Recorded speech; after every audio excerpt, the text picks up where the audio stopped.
지난주에 문재인 대통령 잘했으면 좋겠다가 87% 나왔었잖아요.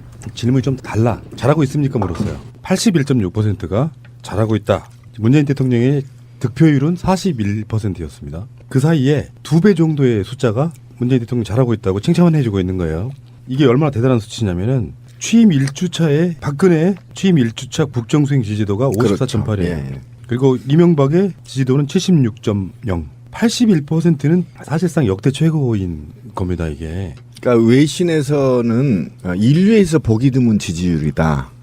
이렇게 얘기한 것도 있고, 더더욱이 지지율이 40%였는데 국정 지지율 초반에 이렇게 높은 지지율을 받은 사례가 없다. 이렇게 이제 보도되고 있고, 그리고 이제 더 심각한 것은 어쨌든 다른 야사당의 동반 추락이 굉장히 눈에 띄어요. 그러니까요. 예, 그게 굉장히 눈에 띄는데 민주당 지지율이 53.3% 정도인데요. 리얼미터가 조사한 거예요. 53.3% 최고치를 이뤘는데 이런 사례도 또 기록인 거죠. 없었죠, 과거에. 그리고 한국당이 12.4%, 국민의당이 7.7%, 바른정당이 6.8%, 정의당이 6.6%인데 바른정당과 바로 턱 밑에 있죠. 그러니까 이 정도의 높은 지지율을 받는 이유는, 그리고 야당에 대해서 원래 견제에 보통은요, 이렇게 지지율을 받으면 반동적으로 견제하기 위한 심리가 국민한테 작용하거든요. 근데 그 견제 심리가 전혀 작동되지 않는 이유에 대해서 우리가 정확히 봐야 돼요. 그건 뭐냐면 아직도 90%에 가까운 시민들은 적폐청산을 목말라 하고 있는 겁니다. 그래서 빨리 적폐청산해라. 이렇게 푸싱하고 있는 겁니다, 대통령한테. 만약에 홍준표가 굉장히 좋은 캠페인으로 선거운동을 해서 석패했다면 나머지 그 지지율이 많이 안 빠지거든요. 그냥 어쩔 수 없이 홍준표를 찍었는데 샤이포수가 있었다라고 표현하는 게 그런 거잖아요. 실제로는 안철수가 홍준표를 이기는 듯 했지만 막상 까보니 샤이가 꽤 나왔던 것처럼 이분들이 이제 또 대답 못하고 있는 거죠. 그러니까 속으로 차마 부끄럽다고 느끼시는 분들, 투표장에는 나오지만 여론조사에 안 나오시는 분들이 자유한국당의 지지를 거둬들이고, 그리고 여기서는 정의당 지지율도 빠졌어요. 그거는 뭐냐면은 심상정 후보를 지지를 했어. 근데 문재인 대통령이 정치하는 거 보니까 깜짝 놀라서 문재인 대통령이 지금 속해 있는 정당 지지로 옮아가는 그런 사람도 꽤 있다. 뭐 그런 얘기까지 지금 들리고 있는 부분이라서. 근데 이거는 네. 뭐 빼도 박도 못해요. 지금 굉장히 공부적인, 전 호남 지지 국정 지지도를 얘기하지 않겠어요. 부산, 울산, 경남 지역이 76.6%고요. 대구, 경북이 72.8%입니다. 그리고 40대 저는 보지도 않겠습니다. 50대, 60대를 보면 50대가 78.9%, 60대가 70.7%예요.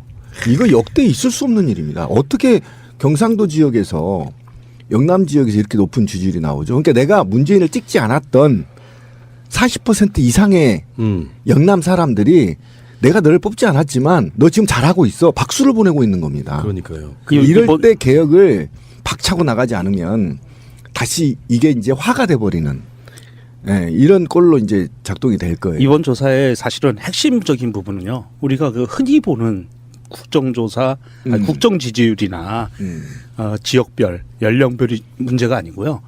사실은 언론에서 잘 나오지 않는 부분인데 각 정당 지지층들의 문재인 국정 지지율이 중요해요. 그러니까 적극적으로 정당을 지지했던 사람들, 지지자들에 보면 민주당 지지층에서는 96.3%가 나왔고요. 정의당 지지층에서 92.3%가 나왔어요. 굉장히 고무적인 수치입니다. 예.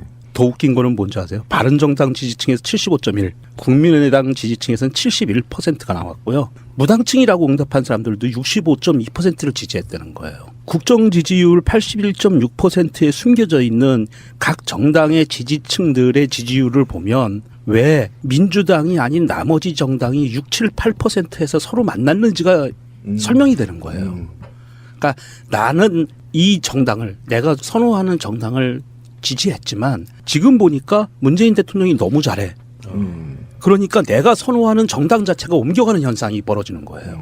반전 효과가 좀 있다고 보거든요. 문재인을 선거 과정 내내 계속 욕했던 부분들 중에 사람들이 이제 우리처럼 지지한 사람들은 그 사람이 어떤 부드러움과 어떤 강함을 갖고 있는지 알잖아요. 근데 문재인이라고 하는 사람에 대한 선입견만 갖고 있는 사람들 입장에서 보면 뭐 대충 뭐 친문 패권으로 이거 대통령 되면은 뭐 잘하겠어 하는 그 부정적 이미지 갖고 있던 사람들이 보니까 웬걸? 아니거든요. 그러니까 이게 갑자기 멘붕에 빠진 상태라고 봐요. 그래서 와 되게 잘한다 하고 끌려가는 그런 분위기가 있다고 보고 지금 현재 세대별로 보면 이게 보통 문제가 아닌 게 20대는 84.7, 30대는 87.7, 그럼요. 네. 40대는 88.7, 50대는 78.9, 60대도 70.7이니까 저는 오히려 겁납니다. 왜 겁이 나냐면은 어느 날 이런 지지를 보내다가 급격하게 어떤 프레임에 빠져서 진실을 떠나서 지지를 처리하게 되는 국민들이 생길까 봐 오히려 겁날 정도로 너무 좋은 상태. 그러니까 이런 건 있긴 해요. 진짜 새용지마 이론인데 걱정 사사는 걸 수도 있는데 좋을 때 관리를 잘해야 된다. 박근혜가 초창기 때 우리 기억을 나보면 인수위 시절부터 굉장히 많은 논란들이 휩싸여요. 초창기 때 장관들 7명인가 낙마하는 사태가 들이미는 사람들마다 다 하자투성이었잖아요. 그러면서 초장부터 삐끗하기 시작하거든요. 이런 부분들이 처음부터 이렇게 너무 분위기 좋을 때 민주당 선거 과정에서도 관계자들하고 이렇게 인터뷰를 해보면 정말로 분위기는 좋지만 조심스럽게 가자 붕 뜨지 말자 헛발질하지 말자 이렇게 하는 것처럼 이 분위기 꾸준히 이어가면 사실상 개혁에 굉장히 많은 동력이 되겠죠. 네, 저도 그렇게 보는데 걱정 안 해도 될 것 같아요. 왜 그러냐면 인사청문회도 지난 9년 동안 새누리당과 한나라당 그다음에 지금 바른정당과 자유한국당 소속 아이들이 얼마나 폐륜행위고 얼마나 범죄가 많았는지 보통 우리가 그 장관 관료들 보통 뭐 기본 5범 그죠? 기본 5범이었잖아요. 그런데 지금 문재인 정부 관료 후보들을 보면 사소한 것들입니다. 그리고 이것을 예를 들면 이런 거예요. 자유한국당 지지층에서 태극기 들고 지금도 대한문 앞에서 문재인 타도라고 외친 태극기 집회에서도 참여자 7명이 문재인이 잘한다는 거예요. 왜 그런지 아세요? 문재인 대통령이 가장 먼저 해소해야 될 문제가 청년 실업뿐만 아니라 노인 빈곤이에요. 문재인을 10명 중에 6명이 찍지 않은 그분들을 향해서 가장 좋은 정책을 내놔야 될 대통령이 바로 시급하게 내놔야 할 대통령이 노인 빈곤 문제란 말이에요. 이게 굉장히 심각하거든요. 우리나라에서 최고 심각한 문제입니다. 청년 실업보다. 이 문제를 해결할 수밖에 없기 때문에 이렇게 높은 지지를 보여주는 거거든요. 그러면 아무리 폐륜당이고 거지 같은 새끼들이다 하더라도 발목 잡지는 못할 거다. 합리적인 국민적 정서가 합리적으로 뒷받침되지 않는 이상 발목 잡다가 두고 보십시오. 역풍 맞습니다. 이거 지금 한국당 지지율이 뭐 한 12% 나오는데 제가 볼 때는 박근혜 지지율보다 더 떨어질 겁니다. 만약에 그렇게 발목 잡을 때는. 그래서 제가 볼 때는 지금 자유한국당 내부에서도 뭐 이유 없는 발목 잡기는 안 하겠다. 이렇게 얘기한 것을 보면 자유한국당도 그동안에 자기들이 해온 짓이 있어서 문재인 정부가 성공했길 바란다라는 게 굉장히 높다고 봐요. 그렇게라도 하지 않으면 안 되는 그럼요. 입장인데 네. 언론의 보도가 크게 많이 안 되고 문재인 정부의 뭐 인사라든지 화제가 되면서 묻히는 측면이 없잖아 있는데요. 발목 잡기는 지금도 이어지고 있다. 그래서 오늘은 그런 얘기를 한번 해볼까 합니다. 자, 발목 잡기 뭐 이야기하면은 다른 방송에서 어저께 4대강 이야기도 좀 했는데요. 이명박 측의 반응은 그거였어요. 이미 다 감사까지 끝났어. 괜히 시비거리 만들지 마. 사실 그게 발목 잡기거든요. 정부에 딴지 한번 걸어보는 거죠. 기분 나쁘다 이거지. 자기의 가장 급소를 찔리니까 아 뜨거워하고 이렇게 기분 나쁘다 이런 반응을 보이고 있는 것이고요. 일단 검찰 이야기부터 한번 해볼게요. 뭐 이건 좀 시간이 좀 지난 얘기긴 합니다만 지금 현재 제가 봤을 때는 그 각종 인사들 중에서 가장 내부적으로 대놓고 반발하는 게 전 검찰이라고 봐요. 맞아요. 일부 인사들이 지금 나서고 있잖아요. 그 이완규 같은 경우는 뭐 이런 거죠. 윤석열 서울중앙지검장의 임명이 재청권을 제대로 행사한 거냐. 이게 어떻게 된 거냐면 인사권자는 대통령인데 그 인사권을 발휘할 수 있게 제청해주는 사람이 법무부 장관인 거거든요. 예, 맞습니다. 근데 법무부 장관 자리가 비어 있어. 예, 공석이죠. 그래서 법무부 차관이 그걸 대신했단 말이에요. 네. 거기에 대한 딴지를 걸어요. 그 이완규가 예전에 노무현 대통령과의 검사들과의 대화에서도 딴지 걸었다는 바로 그 인물. 맞아요. 예. 이 부분이 법무부 장관이 없기 때문에 누가 인사제청을 했느냐라고 딴지를 걸었는데 공식적으로 청와대가 반응을 했어요. 장관이 없지만 차관이 퇴임 전에 제청을 했고 장관이 제청권자가 없을 경우에 차관한테 제청을 받는 것은 해도 되고 안 해도 되고 하는 임의 사항이기 때문에 큰 문제 없다. 그리고 우리는 차관한테 제청을 받았다라고 한마디에 끝내버렸죠. 더 이상 딴지를 못 거는 거죠. 거기에 대해서는. 권한 대행이니까 그냥 차관이 아니고 권한 대행이고 법적으로 다 법무부 장관이 거리 시에 차관이 권한 대행하는 건 당연한 거잖아요. 네. 그게 법적으로 보장돼 있는 거고 그래서 황교안이가 대통령 권한 대행을 했고 대통령이 해야 될 일들을 지가 달아서 한 것처럼 거기에 대해서는 진짜 별로 할 말 없는 자들이 이렇게 그 딴지를 걸어요. 딴지를 건다는 게 대부분 그런 거거든요. 윤석열이 마음에 안 든다 이렇게 말 못하니까 그렇죠. 절차에 하자가 없는지 궁금해. 그러니까 기본적으로 그런 마인드 갖고 있는 거예요. 이 방송 이제 전에 노무현 대통령과 검사들과의 대화를 제가 방송으로 좀 넣어놨는데요. 그거를 여러분들이 다시 한번 들어보셨겠지만 굉장히 새로우실 겁니다. 노무현 대통령은 검사들과의 대화 같은 자리를 사실은 만들 필요가 없었어요. 기존에 있던 대통령들 같으면. 반발해? 그럼 인사권으로 이야기해버리면 그만인 거거든요. 근데 거기다가 굳이 만들어 놓으니까 이게 왜 우리가 가끔씩 하는 그 표현들이 있잖아요. 대통령이 검사들하고 야 니들 이야기 좀 솔직히 한번 들어보자 했더니 막 노무현 대통령의 막 형님 물고 늘어지고 그러니까 하지 말아야 될 짓을 계속 하니까 노무현 대통령이 열받으셔가지고 막 하자는 거죠 라고 이야기를 했던 게 바로 그런 부분이었거든요. 그런 말 있잖아요. 왜 호의가 계속되면은 그게 권리인 줄 안다 이런 표현. 네. 그런 것처럼 뭔가 호의를 베풀어서 니들 이야기 한번 들어보자 라고 하니까 그 자리를 대통령이 되게 만만하게 보는 거기 해프닝이 그거 아니었어요? 학번 물어보는 거? 대학교도 안 가신 분한테? 83학번이냐고 물어봤던 거죠. 그러니까 그런 것처럼 지금 뭐 그 김경진 의원하고 우병우하고의 그때 그 국회에서 청문회 때 보면은 그때 그런 얘기 하잖아요. 우병우가 다 모른대. 사실 우병우밖에 알 사람이 없는 이야기를 다 모른대. 그러니까 그 김경진 의원이 그런 얘기 하잖아요. 당신 같은 검사들 때문에 나라가 망가졌다. 그렇지. 물론 일부 10%건 5%건 억울한 지점이 있을 수 있겠지. 근데 이건 그렇게 봐야 됩니다. 무소불위의 권력을 가졌던 집단이 개혁을 당하려고 하니 자기들 간에 꼴 같자는 거예요. 이를테면 지금 이영렬 전 서울중앙지검장이 그래도 박근혜의 탄핵 그 시점에서 박근혜 수사를 주도한 사람이고 일종의 공이 있는 건데 어떻게 그 사람을 좌천시키느냐 하는 이야기거든요. 걔네들은 국민적 여론에 떠밀려가지고 억지로 했다는 게 바로 드러났고 결론적으로는 우병우하고의 짬짬이를 통해서 우병우만 불구속된 상태. 사실은 우병우는 불구속시킬 수밖에 없는 상태로 검찰이 기소했다. 특검이 털어준 것도 내용이 넣지 않았다 이렇게 나오고 있지 않습니까? 그런 측면. 이영렬은 정말 하고 싶어서 수사를 한 게 아니라 자기도 하려고 어쩔 수 없이 한 수사의 결과 다 구속시켰지만 우병우만큼은 구속 못 시키는 상태로 갔던 거거든요. 검찰국장하고 돈 봉투 주고받으면서.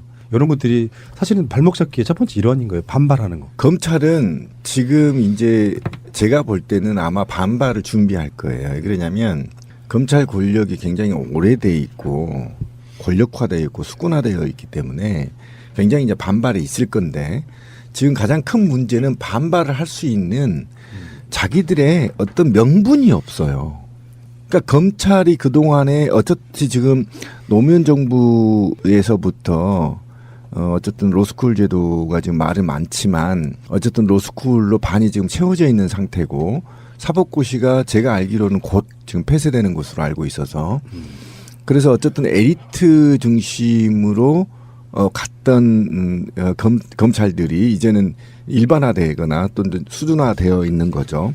그런 측면에서 봤을 때 어쨌든 검찰이 이 정도가 내부의 망에 좀 올릴 정도 정도의 반발 이외에는 크게 하지 못할 거다. 왜 그러냐면 직무실에서 섹스나 하고 자빠져 있고 길거리에서 딸딸이나 치고 있고 국민들은 온갖 적폐하겠다고 집회하고 있는데 지들은 돈봉투 잔치하고 여성 또 검찰들은 스폰서에서 또 연애하고 돈 받고 이런 검찰이 무슨 국민 앞에서 기소권 유지해 주세요 이렇게 얘기할 수 있는 명분이 있는 거냐 있어요?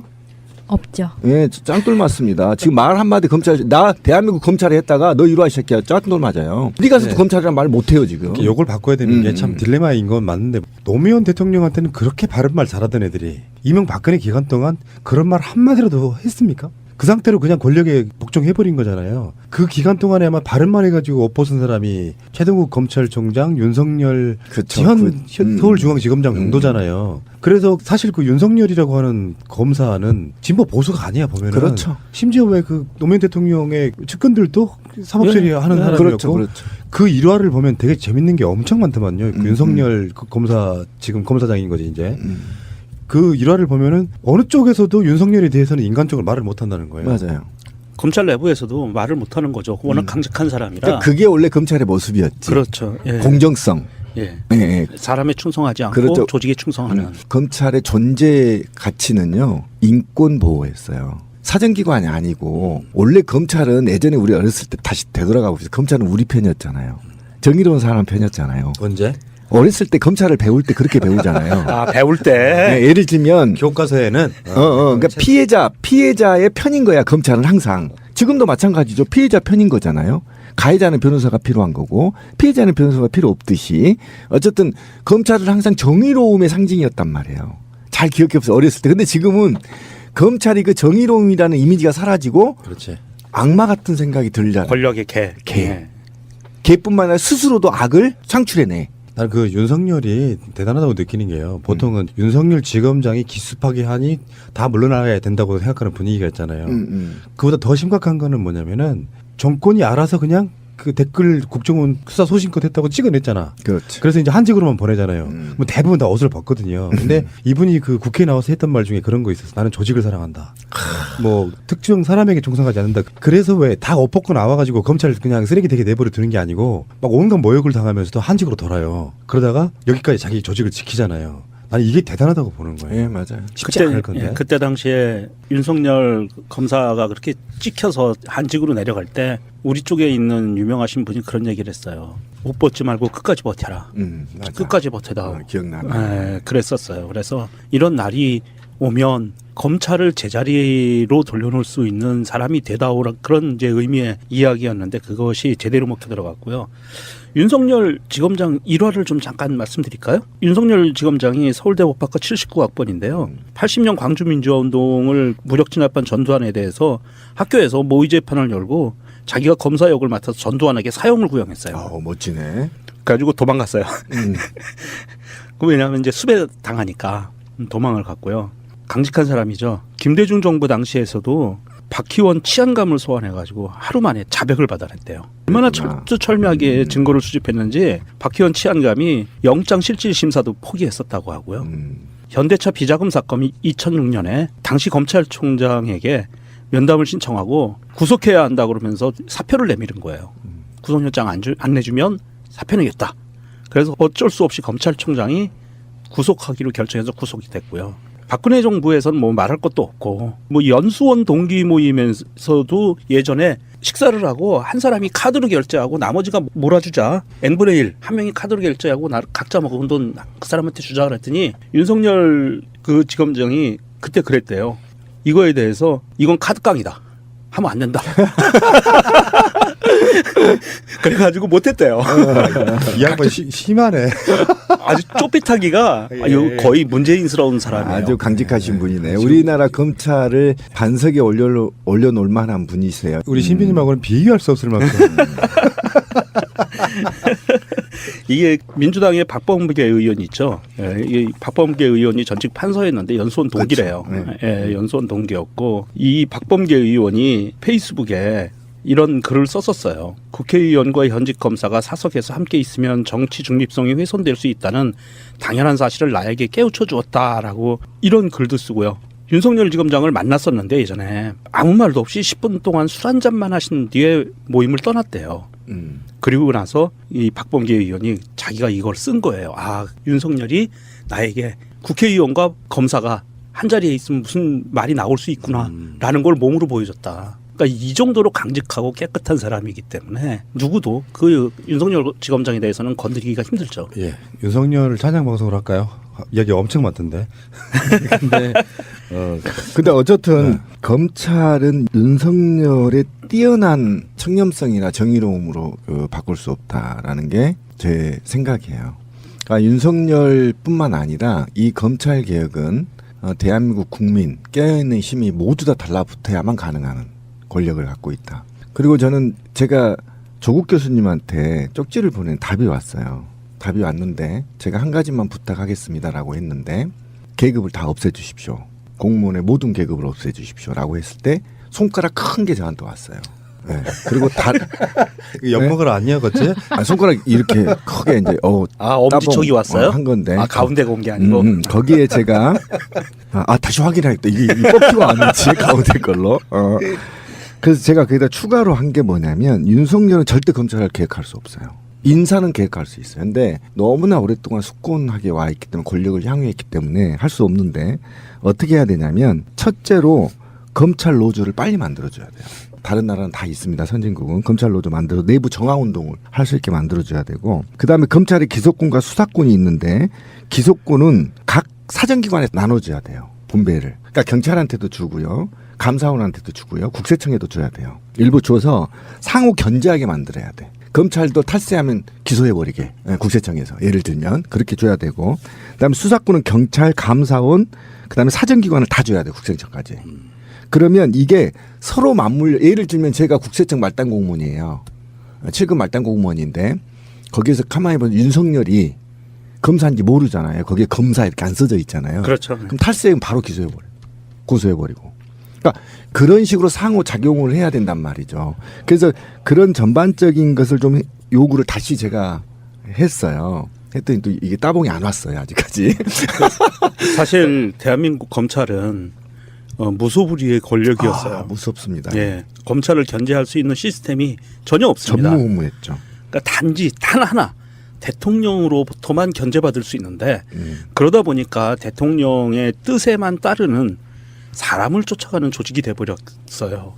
사정기관이 그러면 안 되거든요. 정의를 세우는 곳이기 때문에. 그래서 지금 문재인 정부에서는 공수처 이야기가 나오고 있고요. 그다음에 수사권, 기소권 이야기가 나오고 있는 거고, 이 부분은 신비님 말씀대로 윤석열 중앙지검장 혼자서 바꿀 수는 없어요.